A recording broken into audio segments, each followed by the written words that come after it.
petite séquence vidéo au cours de laquelle nous allons tout simplement voir le premier principe de la thermodynamique. Le premier principe de la thermodynamique. Et bon, et on va définir bien sûr ce que c'est que la thermodynamique. Et maintenant, on va énoncer le premier principe. Alors, c'est parti. La thermodynamique, qu'est-ce que c'est d'abord? En fait, la thermodynamique, c'est une partie, c'est une branche. Voilà. Donc, en fait, vous savez, les systèmes macroscopiques, c'est-à-dire, on peut dire des corps avec des mots simples, des corps ou bien des objets. Les systèmes macroscopiques voudraient dire qu'ils sont à notre échelle, l'échelle humaine. Voilà, les systèmes macroscopiques, c'est-à-dire qui ont des dimensions à notre échelle qu'on peut observer. Voilà, ces systèmes, en fait, ils échangent de l'énergie. Ils échangent de l'énergie sous différentes formes avec l'extérieur. En fait, nous échangeons de l'énergie sous différentes formes avec l'extérieur. C'est ce que ça signifie. Je reprends. Les systèmes macroscopiques ici voudrait dire qui ont des dimensions. Donc, les dimensions sont à notre échelle. Ça voudrait dire c'est visible. Nous pouvons les voir avec les yeux. Par exemple, nous, c'est un système macroscopique. Nous-mêmes, nous sommes un corps. Nous sommes un système macroscopique. Voilà, par exemple, ou bien un véhicule, ainsi de suite. Alors donc, échange de l'énergie et échange de l'énergie sous différentes formes. Vous savez qu'il y a différentes formes d'énergie avec l'extérieur. Alors maintenant, la thermodynamique, c'est la partie des sciences qui s'occupe de modéliser, qui s'occupe d'expliquer, on peut dire comme ça, qui s'occupe de modéliser ces transferts d'énergie, puisque en fait, on dit échange de l'énergie, ça voudrait dire qu'il y a transfert d'énergie, n'est-ce pas? Échange, quand on échange de l'énergie, il y a transfert d'énergie. Donc la thermodynamique, en fait, elle s'occupe de modéliser ou bien d'expliquer les transferts d'énergie de ces systèmes macroscopiques, bien sûr, de ces systèmes macroscopiques, ou bien entre systèmes macroscopiques, et elle essaie de prévoir l'évolution de cette énergie. Voilà, elle essaie de prévoir l'évolution de cette énergie. Voilà, donc c'est ça, je reprends. La thermodynamique, c'est la partie, c'est la branche des sciences qui s'occupe de modéliser les transferts d'énergie, voilà, qui s'effectuent entre des systèmes macroscopiques. Et elle essaye aussi de prévoir l'évolution de cette énergie, tout simplement. Comment évolue-t-elle dans le temps? Voilà, c'est ça. Qu'est-ce que c'est que la thermodynamique? Voilà, la définition de la thermodynamique. Maintenant, on va parler de son principe. Le premier principe de la thermodynamique. Qu'est-ce qu'il dit? Il dit tout simplement que la variation delta, là, ça veut dire la variation de l'énergie, que l'énergie varie. L'énergie d'un système macroscopique varie. Voilà, que la variation de l'énergie d'un système macroscopique, elle vaut le travail plus l'énergie thermique. C'est tout. C'est ce que dit le premier principe.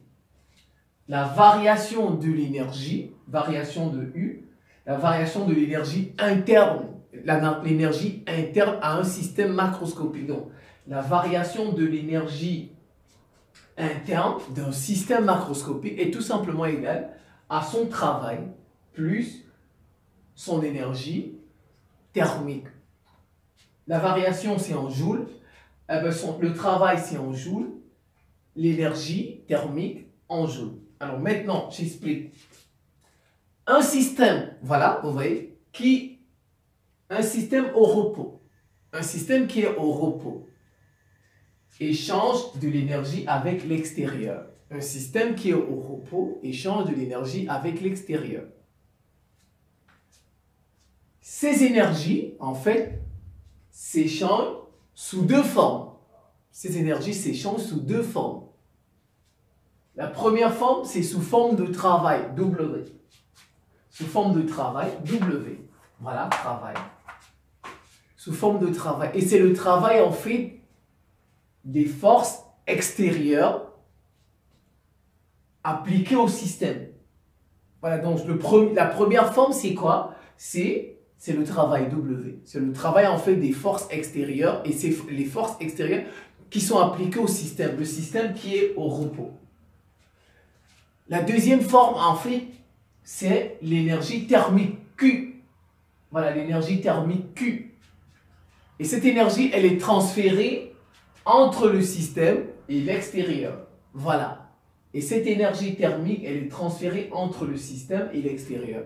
Alors maintenant, la variation de l'énergie interne au système, l'énergie interne, si vous voulez, du système, alors la variation de l'énergie interne du système, c'est variation de égale le travail, l'une des formes d'énergie, plus Q, l'énergie thermique, qui est l'autre forme. Voilà, comme on a dit, il y avait deux formes. Maintenant, il y a deux situations. Si le système reçoit de l'énergie thermique, il reçoit de l'énergie thermique et il reçoit du travail. Voilà. Si le système reçoit Q et reçoit W, vous voyez, Q c'est l'énergie thermique et W c'est le travail, alors W est positif, le travail sera positif et l'énergie thermique sera positive autant pour moi. Maintenant, si le système, lui, il cède de l'énergie thermique ou bien il cède du travail, dans ce cas, le travail sera négatif et l'énergie thermique aussi sera négative. On a deux situations. Maintenant, si le système macroscopique il a une certaine capacité thermique qu'on note C, si le système a une capacité, la capacité thermique qu'on note C, et cette capacité, elle est en joules par Kelvin. J par Kelvin. Voilà.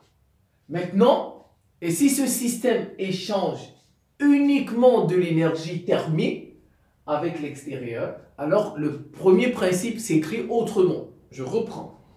Supposons maintenant que le système macroscopique il a une certaine capacité thermique, qu'on note C. Et dont son unité, c'est le joule par Kelvin. Alors, si ce système échange uniquement de l'énergie thermique, c'est-à-dire Q, avec l'extérieur, il n'échange pas de travail. Il ne travaille pas double, mais seulement Q. Alors, le premier principe ne s'écrira plus comme ça. Il s'écrira la variation de U égale à C, la capacité, fois la variation de la température, delta T. C fois delta T. Delta T, c'est la variation de la température. Là maintenant, en fait, delta T, c'est quoi? C'est T2 moins T1. T1, c'est la température initiale. Voilà, la température du corps à l'état initial. T2, c'est la température du corps, c'est-à-dire du système à l'état final. Voilà, il y a état de départ, état final, état initial, état final. Voilà, donc c'est ça. Donc, delta T, c'est la variation de la température du système. Voilà. De l'état initial T1 à l'état final, T2. Donc, vous voyez, c'est tout. Vous revoyez ça tranquillement. Donc, je reprends. Quand on a W et Q, le premier principe de la thermodynamique s'écrit comme ça. Mais lorsqu'on a tout simplement Q et on a une capacité, alors le premier principe de la thermodynamique s'écrira de cette façon. Bien sûr, la température ici, elle est en Kelvin. Vous voyez, on a dit joule par Kelvin. Donc T2 en Kelvin, T1 en Kelvin, la variation de la température en Kelvin. C'est la fin. Vous revoyez ça tranquillement. Je vous remercie pour votre attention et à très bientôt.